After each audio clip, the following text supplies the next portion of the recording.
திருபுவனம் இளைஞர் அஜித்குமார் காவல்துறையால் படுகொலை செய்யப்படுவதற்கு முன்பு அவர் மீது நகை திருட்டு குற்றச்சாட்டு அளித்த நிக்கிதா என்பவர் மீது மோசடி வழக்கு பதியப்பட்டுள்ளது.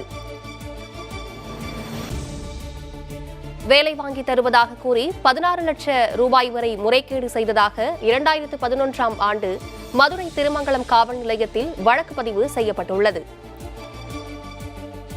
இதுகுறித்து செய்தியாளர் விமலேஸ்வரனிடம் நமது இணையப்பிரிவு செய்தி ஆசிரியர் நிரூபன் சக்கரவர்த்தி பெற்று தந்த கூடுதல் தகவல்களை தற்போது கேட்கலாம்.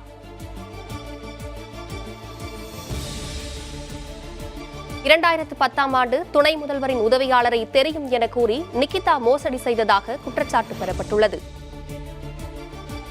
பணத்தை கொடுத்தவர்கள் திருப்பி கேட்டபோது நிக்கிதா மிரட்டியதாக தகவல் வெளியாகியுள்ளது. சார் வணக்கம் சார்.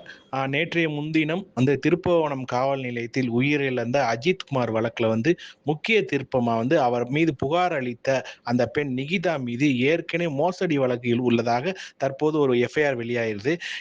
இதை எப்படி பார்க்குறீங்க சார்? அதாவது நீங்கள் சொல்கிற இந்த எஃப்ஐஆரை நானும் பார்த்தேன்.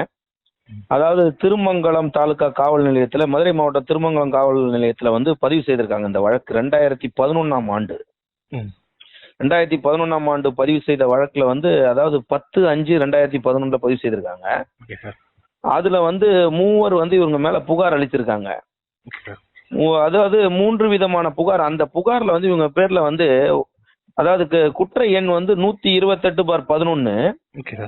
அதுல இவங்க மேல 2 பிரிவுல வழக்கு பதிவு செய்திருக்காங்க. என்னன்னா 406/420 ஐபிசில 420னா என்ன அப்படின்றது நம்ம எல்லாருக்குமே எளிமையா புரியும். ஒரு மோசடி புகார். இந்த மோசடி புகார் அப்ப 2011ஆம் ஆண்டுல அந்த வழக்கு பதிவு செய்திருக்காங்க. 10/5/2011 அங்க அழகர் சாமின்ற ஒரு இந்த காவல் நிலைய ஆய்வாளர் சார்பு ஆய்வாளர் தான் அந்த வழக்கை பதிவு செய்திருக்காரு. அதுல புகார்தாரருக்கு இவங்க மேல என்ன பண்ணிருக்காங்க, இந்த நிகிதா குடும்பத்தினர் மூவர் அவங்க தாய் தான் முதல் குற்றவாளியா அவங்க சேர்த்திருக்காங்க. அதுல அந்த A1 சிவகாமி அம்மாய்க்கு இப்போது பாத்தீங்கன்னா அவங்க கொடுத்திருக்கிறது 74 வயசுன்னு இப்போது சொல்லியிருக்காங்க. 73ல இருந்து 74 வயசுன்ட்டு. ஆனா இந்த 2011 சிவகாமி அம்மாள் 60 வயதும் அவங்க கணவர் ஜெயம் பெருமாள் அவருக்கு 65 வயது அப்போது. அப்புறம் இவரோட சகோதரர் இந்த நிகிதாவோட சகோதரருக்கு JP கவியரசுன்னு ஒரு நபரு. அவரு அதன் பிறகு அவங்க கவியரசோட மனைவியை சேர்த்திருக்காங்க. இதுல 5வது குற்றவாளியா JP நிகிதாவை சேர்த்திருக்காங்க. அப்போ இந்த அம்மையாருக்கு 36 வயதாகுது 2011. இவங்க தந்தை பேர் ஜெயம் பெருமாள், தாயார் பேரு சிவகாமி அம்மையார். ஆக்சுவலா பாத்தீங்கன்னா இவங்க அப்போதே என்ன பண்ணிருக்காங்க, 2011ஆம் ஆண்டே 2011ஆம் ஆண்டு பதிவு செய்த வழக்குல 10ஆம் ஆண்டு அந்த 10ஆம் ஆண்டு அவங்க பணம் பெற்றதாகவும் 9 லட்ச ரூபா ஒரு முறை பணம் ஒருவரிடம் பெற்றதாகவும் 7 லட்ச ரூபா ஒரு முறை ஒருவரிடம் பெற்றதாகவும் 3 லட்ச ரூபா ஒருவரிடம் பெற்ற எப்படி பணம் வாங்கியிருக்காங்க அப்படின்னு அந்த எஃப்ஐஆர்ல போட்டிருக்கு தெளிவானா. அதாவது ஒரு நபர் MCom MPhil MED PhD படிச்ச ஒரு நபருக்கு அரசு ஆசிரியர் வேலை வாங்கி தரேன் பள்ளியிலன்னு சொல்லி எப்படி கேட்டிருக்காங்க, துணை முதல்வரோட PA தனக்கு தெரிந்தவர், அவர் மூலமா உங்களுக்கு நான் வேலை வாங்கி தரேன்னு சொல்லிட்டு பல மோசடிகள்ல இவங்க ஈடுபட்டிருக்காங்க. ஆக்சுவலா பாத்தீங்கன்னா இப்ப என்னவோ இவங்க நல்லவங்க மாதிரி புகார் கொடுத்து ஒரு அப்பாவி பையன் மேல இப்ப கூட்டிட்டு போய் அவனை இவங்க கொடுத்த பொய் புகார்ன்ற மாதிரி தான் இப்ப தோணுது. அடிச்சே ஒரு பையனை கொன்னு இருக்காங்க. ஒரு பையன் உயிர் போறதுக்கு காரணமா இருந்திருக்கிறது இந்த நிகிதான்ற ஒரு நபரோட கொடுத்த புகார் தான்.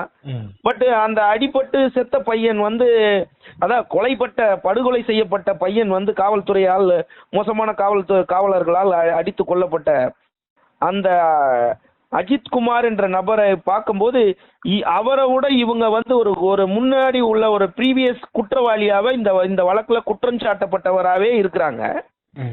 இப்போ இவங்க புகார் இப்படிப்பட்ட ஒரு நபர் கொடுத்த புகாரை வச்சு பார்க்கும்போது நம்மளுக்கு அஜித்குமார் அவரே இந்த நிரபராதியா மாதிரி தான் நமக்கு தோணுது. அவர் குற்றம் செய்யாதவர் போன்றுதான் நம்மளுக்கு ஏற்படுது. இப்போ இந்த வழக்கு சிபிசிஐடிக்கு கிட்ட இருந்து இப்ப சிபிஐக்கு வசம் போயிடுச்சு.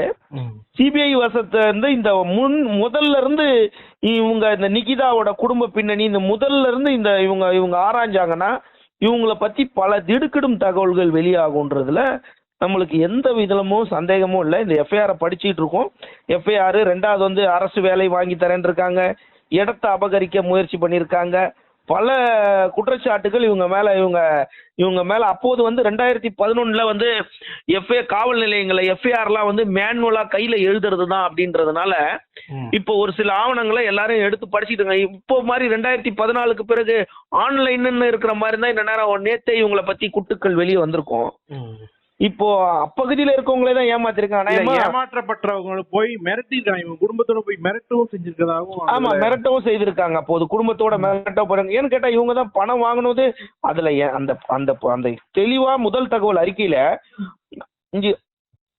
அதாவது ஒரு 12வது வரியில தெளிவா போட்டிருக்கு, 3வது எதிரிக்கு துணை முதல்வரின் PA தனக்கு நெருக்கமா தெரிந்தவர் என்றும் அவர் மூலமா தங்களுக்கு சொந்தக்காரர்களுக்கு ஏற்கனவே வேலை வாங்கி தந்ததாகவும் எங்களில் 2வது புகார்தாரருக்கு ஆசிரியர் பணி வாங்கி கொடுப்பதற்கு ரூபாய் 9 லட்சம் ரூபாய், 3வது புகார்தாரருக்கு VAO பணி வாங்கி கொடுப்பதற்கு 7 லட்சம் ரூபாயும் பணம் கொடுத்தால் உடனே 15 நாட்களுக்குள் மேற்படி அரசு வேலை வாங்கி தருவதாக உடனடியாக மேற்படி தொகையை கொடுக்குமாறு எங்களை வற்புறுத்தினார்கள்.